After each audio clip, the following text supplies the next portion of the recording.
A Conversation 1760 Studios, episode 1. We in sunny Riverside, California. Special guests is in here. We about to make history, bro. Come on.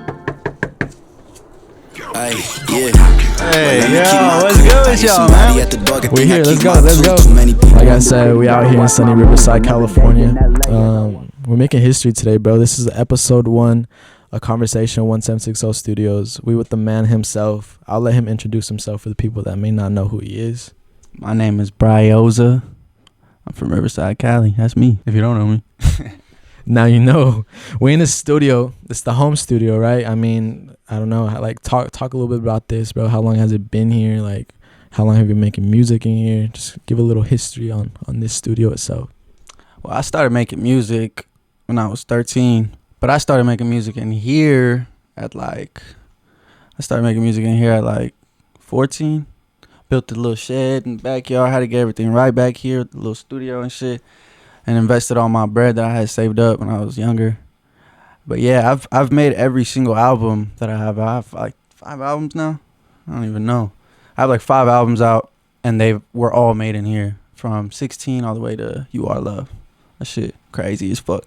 So from that first album, 16, like, is it crazy seeing the growth that you have like made in here from 16 to now? You're right. You just dropped your 5th album, You Are Love. Like, what's that growth been like for you? What's that journey been? Bro, it's crazy, bro. Like, you could literally hear it in the music, bro. Like, if you listen from album A to album Z so far, like, you could tell the what's the word? Like, the evolution of the sound almost. Like, that shit crazy. Like, and you evolve, like, as an artist. I'm pretty sure a lot of artists can relate to this shit, but you evolve more, like, because you start to criticize your last albums, like, I fucked up in this part, or I didn't like that, so I'm gonna fix that on my next album. Like, because the way that I put all my albums together is, like, you listen from number 1 to whatever the last one is. You gotta listen in chronological order, bro, all my albums, because that's really how I put them together and shit. But yeah, I've definitely evolved. I wouldn't say I got a new sound, but I just found my voice. Like, I know where I'm at in this music shit, and I know where my place is. I'm not trying to be like anybody else, bro. If you listen to my recent album, you know that, and that's facts. Dude, what's like the biggest takeaway you think, or like the biggest lesson you've learned? Like, if you could like go back and talk to yourself when he was making that first album, 16, like, what's like the one thing you could tell him, like, that you think is like the biggest takeaway that you have from like that whole journey? I would tell myself, just be comfortable, bro. Cause a lot of the time I was uncomfortable. Like, you know, when you barely start making music, you get uncomfortable because you're scared of what people are gonna think about this shit.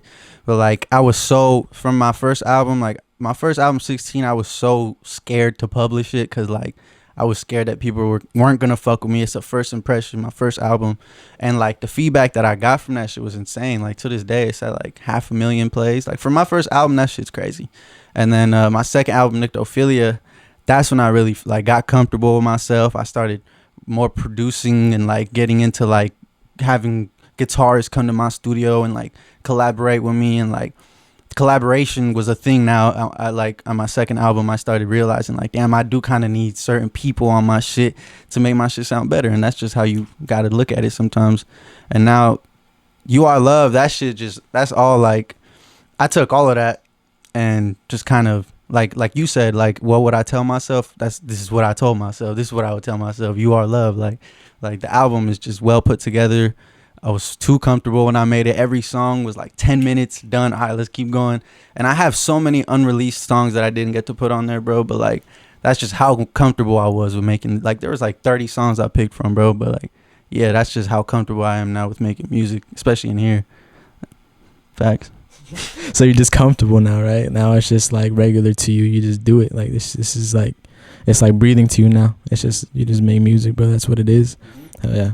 So like, talking more about You Are Love, like, what does that album mean to you now? You know, like, was that a process when making that, or was that something you always knew you were going to make? You know, just talk a little bit more about that, and like the production behind that album, whatever you want to touch on about that album. Out now, by the way. Yeah. Out now. Yeah, out now, bro. Go listen to that shit. But the first song I made from that album was actually the last song on the album, which is called Tour Bus Freestyle. And it was right before we went on tour. And it was like, this is like a year ago, bro. Like, right after Misfit came out, you know, we were we were just doing shows everywhere and shit, you know, parties everywhere and shit. And that's like tour mode for me. You know, I don't have no big tour. I'm an independent artist. Like, I don't have an actual tour. But when we go on tour, we go on tour. We be going from state to state and shit. Basically, bro, I made that song on the way. I think I was on the way to Santa Barbara or some shit. But yeah, I made that song. And I was like, oh shit, like this shit some hard shit. And I was going through some heartbreak shit. And like in the song, I talk a lot about that, but like I also talk about what's going on in my life and shit. And I just couldn't stop, bro. I was making the song and I just could not stop. And I was like, bro, like fuck, finish the song. And then I was like, bro, I need to like make something behind this. Like I'm gonna make an EP.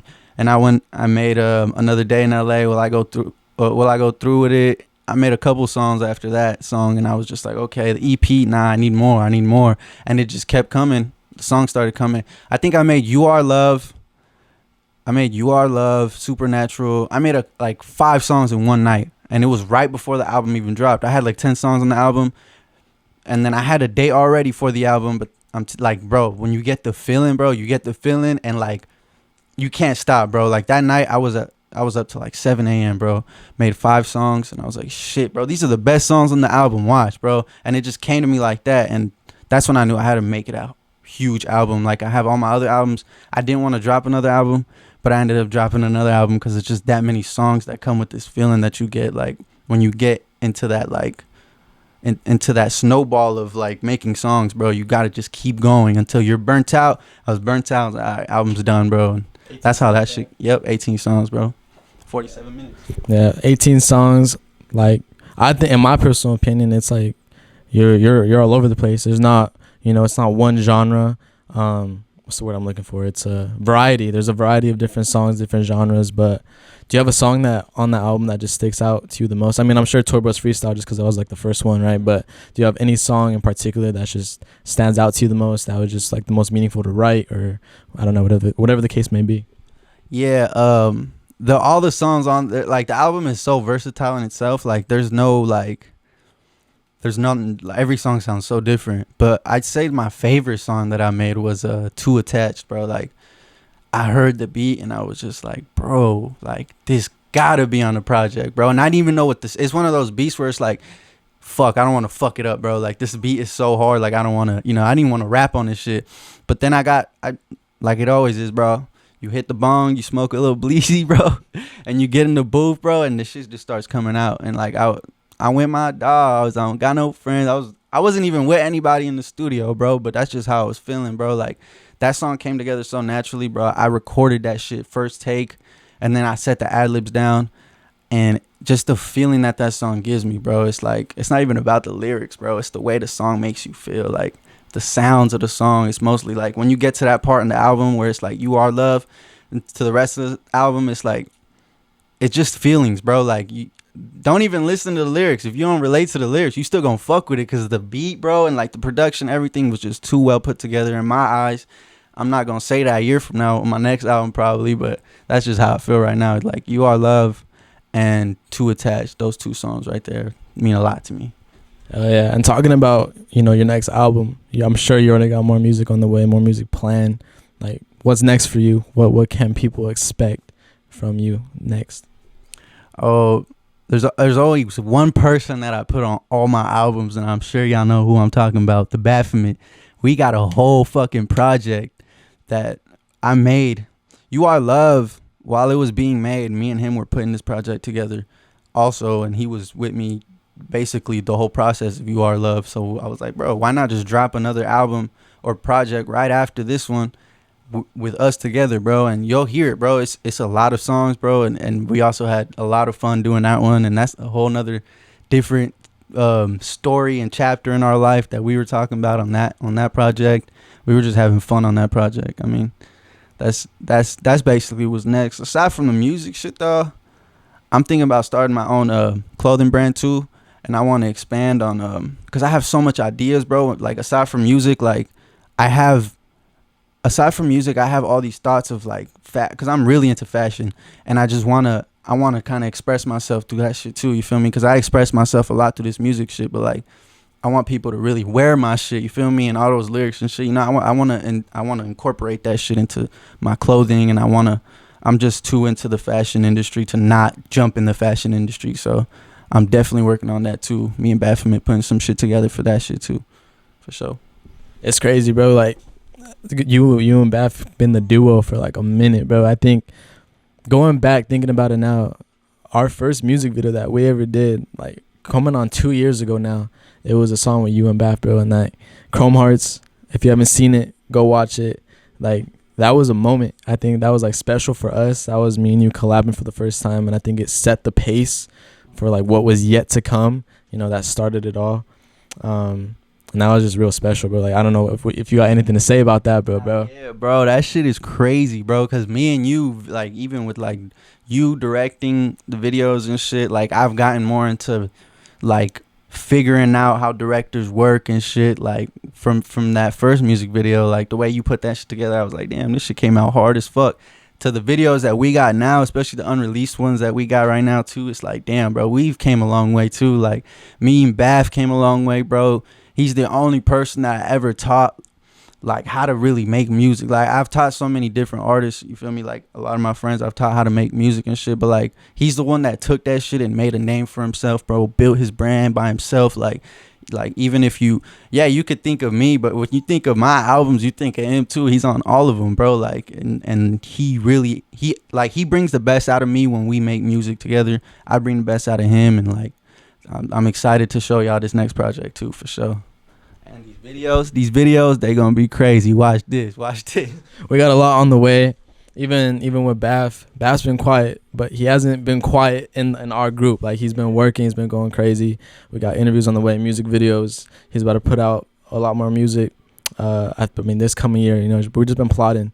All right, next segment in this beautiful conversation is this little thing I like to call, 17 questions in 60 seconds. 1760 Studios, 1760. You get it. I get it. Let's get into it. All right. Timer on the clock. Ready? 3, 2, 1, go. Right or freestyle? Freestyle. LA or the Philly? LA. Night or day person? Night.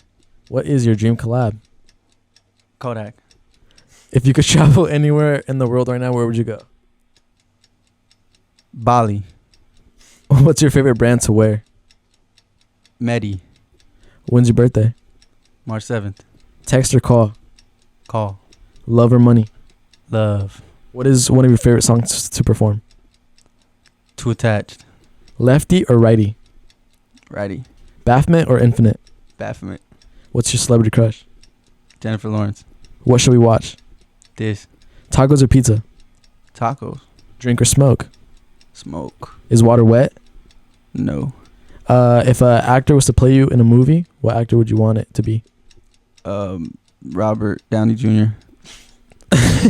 Spotify or Apple Music? Apple Music.